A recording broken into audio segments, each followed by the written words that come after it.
So it's not an official public holiday today, but it is a very important day because May the 4th around the world is Star Wars Day. And if you wonder why it's May the 4th, it's because May the 4th be with you. May the Force be with you. It's an old joke, but it still works. And this is when the fandom of Star Wars celebrates pretty much the most successful movie franchise of all time, I would say. At the very least, it's in the top 5. Just last week, we had FanCon 2017 at the CTICC, where hundreds and thousands of fans, including my niece, who didn't invite me, she went along and she had a great time. And she didn't even say, "Hey, uncle, come along." But anyway, that's family politics. I won't bring it into the show.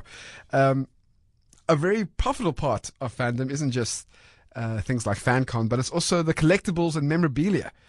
And to tell us more about this fascinating trade is Reza Adam, we have him on the line. He owns a collectibles and action figure store called Project Mayhem. Reza, good morning. Morning, how are you doing? Very well, thank you. Thank you for being awake at this time of what? No, you know how it goes. Entrepreneurs are up at all hours. Yeah, that's right.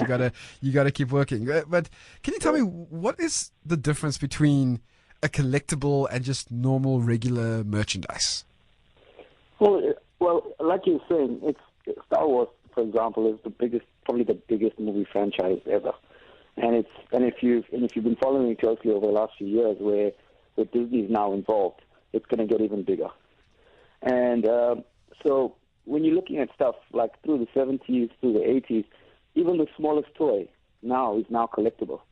It could have been the cheapest thing from like a $1 toy back in the day. It's now worth like $1,000. So the merchandise part of it is quite a big part of the culture now. So there really isn't much of a difference if you look at it from a Star Wars point of view. But when it comes to collectibles, they are the high end, the ones that are made in limited quantities, which definitely are seen by the high end collectors as more profitable or investment pieces, etc.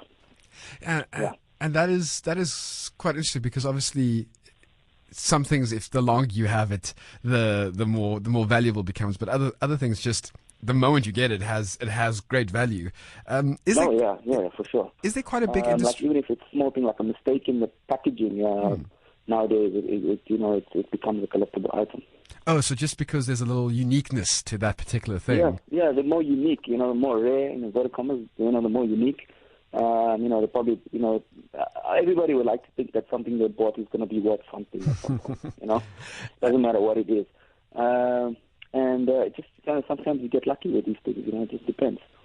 I mean, if you're going into your cupboard or if you go into your attic or wherever and you're finding an old toy that maybe your dad had from the 60s or 70s, how would you know whether that's valuable or not? Well, unfortunately, we're on the wrong side of the pond when it comes to those kind of things. But in South Africa as well, we do have a lot of unique and rare things that were unique to our own country from a collectible point of view. So your best route would be to actually check. In South Africa, we have tremendous resources like Good or Buy, for example, to give you an idea of things that are older toys that would probably your mom threw away when you went off to varsity. You'll find them for like fetching hundreds of rands on sites like eBay, and Good or Buy and stuff like that. So it's very surprising stuff that we actually discarded through our childhood or as we were growing up, and people want because stuff is so so hard to find and everything's gone retro and people want something tangible for the money they spend, and you often look for things from your childhood to see what they were like and stuff like that. So you'd be surprised, how things appreciate in value over time. Yeah. So I mean, I'm assuming that there are people who are collecting because they're trying to turn a profit. They're trying to buy stuff for cheap that actually has great value. But are there people who are just collecting because they love a certain genre or a certain subject?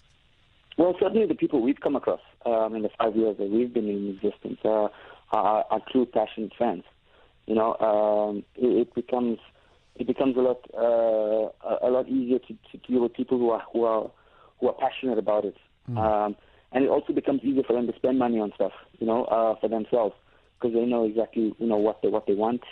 They're buying it just for themselves, so there's no pressure on them to actually try and get their investment back, those kind of things. So, yeah, there's definitely more people that we've certainly been engaging with that are passionate about it. And, we find out more about it because we're in the industry now. We like a household name in South Africa when it comes to action figures and collectibles. So we have been lucky enough to be surrounded by people who are passionate about the genre itself. And what kind of, I've never been a collector of anything, and I've always looked at other people who do this kind of stuff and with quite a lot of awe. I had friends, back in the day who used to collect, Dragon Ball Z Tazos and Pokemon Tazos, and they're quite proud of their collection. What kind of drives someone to do that, to make a collection, to hunt for things? What is the satisfaction that they get from it? What is the motivation? I suppose it's twofold. I mean, if you're passionate about something, whether it's collecting video games or movies, things that interest you, things that you are make you happy, for example, right? So if you're a Superman fan and you have a collectible statue or a collectible comic or a movie, or, whatever it is, you want to show that off because you're proud of it. And the thing about it is, firstly, from a personal point of view, I've from the age of 3, I remember my first action figure, and I've always been proud of it. So, and it made me happy just to have it.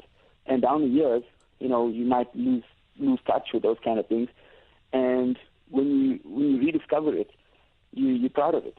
And if you put it up, if it's something that's awesome to you, you obviously hope that it's awesome to other people. And you want people to know what you identify with. So I think that whether it's a frame of your family or whether it's your certificate on the wall, whether it's a collectible figure, you want people to share in your happiness, especially people who you feel are passionate about something.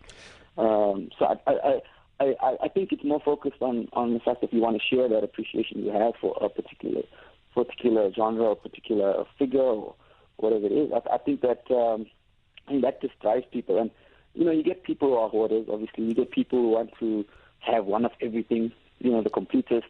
You get people who want it for investment purpose, like you mentioned. And then you get people who do it just for the joy, for the joy of things that make them happy, and they want to share that with other people. Certainly, I fall into that bracket where I want to, I'm just as proud of the figures that I had when I was a kid that I have with the stuff that I have now, definitely, if you ever come to see my collection, my personal collection, you'll see stuff from when I was a kid all the way to stuff that's current. Definitely. So it seems like a big part of your identity is kind of found in not just being a collector, but in what you're specifically collecting. Yeah, exactly. I mean, that is very true. It's very hard for me to go a whole day without talking about something that's related to the genre. Especially now, it's an amazing time for people like who like collecting and who like comic books and superheroes and that kind of thing. Because everywhere you turn now, you find the geek culture growing massively. I suppose it's with exposure to programs like the Big Bang Theory and all the movies that are out there now since like 2000 when X-Men first hit at the box office, right through to now. I don't know how many movies have been out since then. And certainly there is like a growing trend. I mean, because it transcends any age group. From the age of like 3 or 4 years old, so you can say your first word, all the way through to people in their 70s and 80s. Enjoy the genre, especially stuff like Star Wars, Superman, Batman. I mean, it's amazing. We do a lot of events down here in Durban with the cinemas where we have guys encourage them to come out and cosplay to the movies, and it's amazing the amount of interest and the amount of community that we have in South Africa. It's actually quite striking, quite amazing. And I mean, something that is great about something like Spider-Man or Batman or any of the Marvel or DC universe, they've been around for so long that you can have a father and a son who are equally into it from different generations, and they can really share that. I mean, we get a lot of guys who come with their kids. Their kids that just are interested. I mean, they'll teach us a few things about a character that maybe we weren't exposed to those kind of cartoons when we were kids, and we explore different things. Now there's different storylines.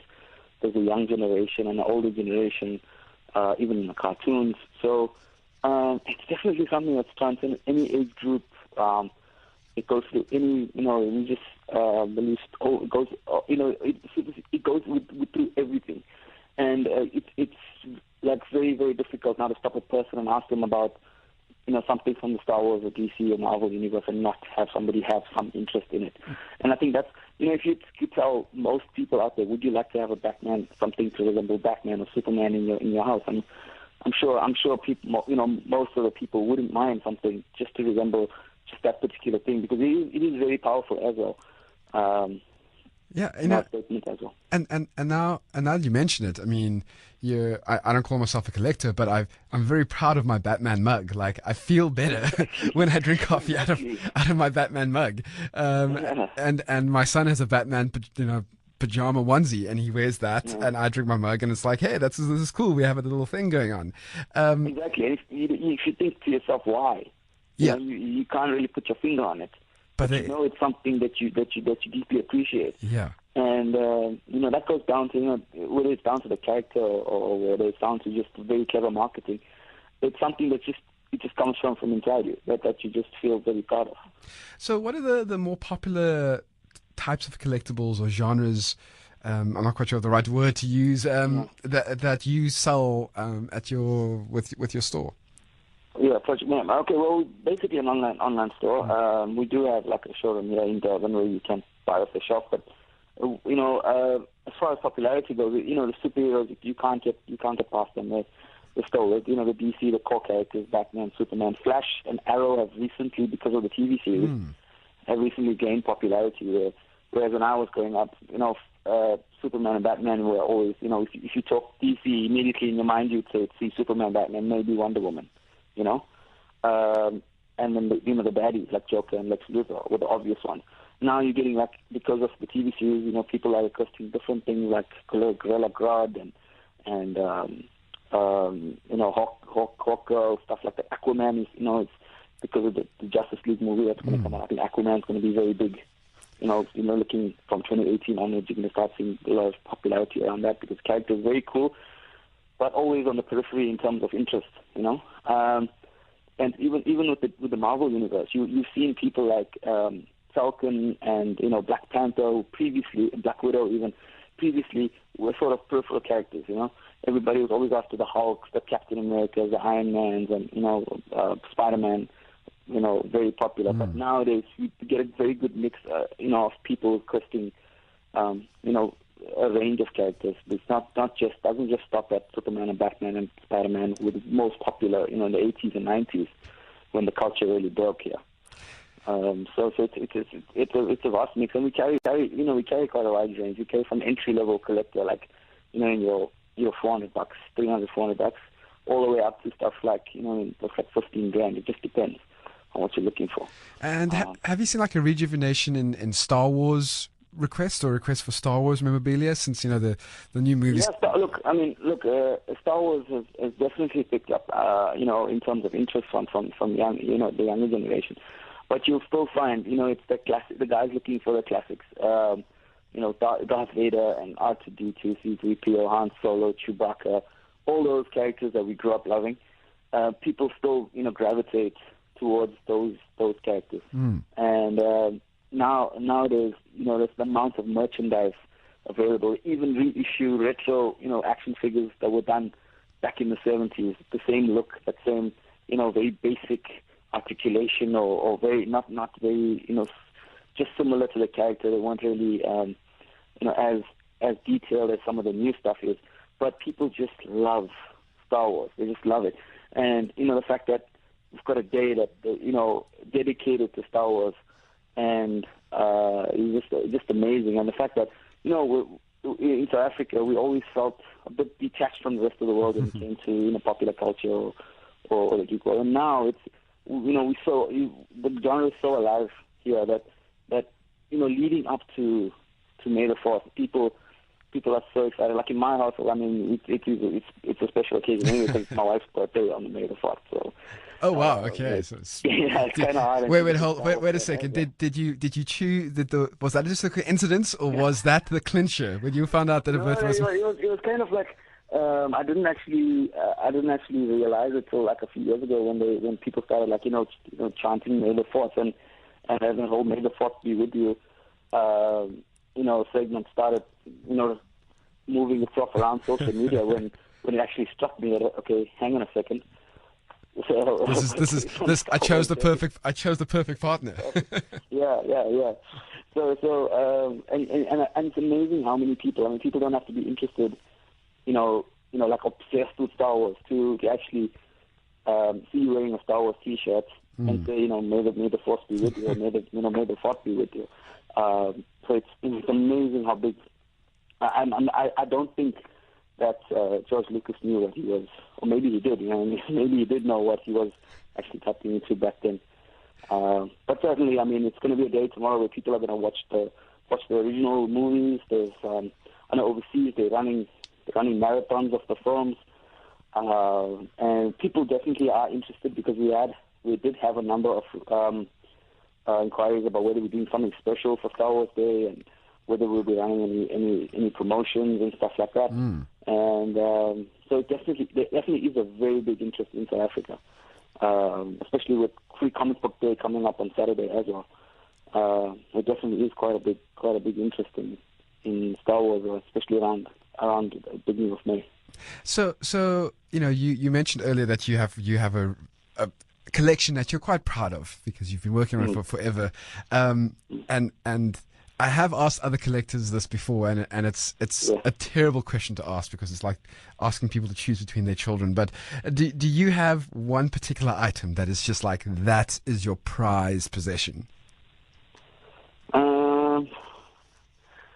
It's a tough one, but it probably would be one of the really older figures, like maybe one of the 1983 He-Man figures, because they represented my first real introduction into this love affair with collecting, and certainly sometimes when I see the old adverts that used to run in the comics, when I see them again, I get immediately transported back to that time when we were getting figures. I mean, back then we were like, we were young, we were like 5 and 6 years old, so you'd have to actually do well at school or save up for a birthday or for money to get from your grandparents and stuff, and then buy one figure for maybe the whole year. So it was that kind of thing. So it represents probably like either that time, safer time maybe, happier time. I don't know, but it's something. It just I wouldn't say that it's probably the most sentimental in my collection. Let's just say that. So then, if someone wants to get involved with, or either get the collection started, or expand on it, or find out more about the world of collectible items, Project Mayhem is definitely the place they should come to. They should come and find out more about it. Where can they find you guys? Well, firstly, we have quite a strong social media presence. It's our at Project Mayhem SA. It's our link into all the social media, so Instagram, Facebook, and Twitter mainly. And our website www.projectmayhem.co.za, and there's all our contact info there. We have a WhatsApp access as well, so they can get hold of us, and we're pretty happy to answer any questions that they have. They can send us an email, and we're quite happy to get involved, helping them further their collection or start their collection. Tell them what's a good point to start from, and we can help them out. I mean, it's something that we don't have, we can try and get it for them, or we can assist them and tell them where they can get it even. Well, that's Reza Adam from Project Mayhem. He's an expert at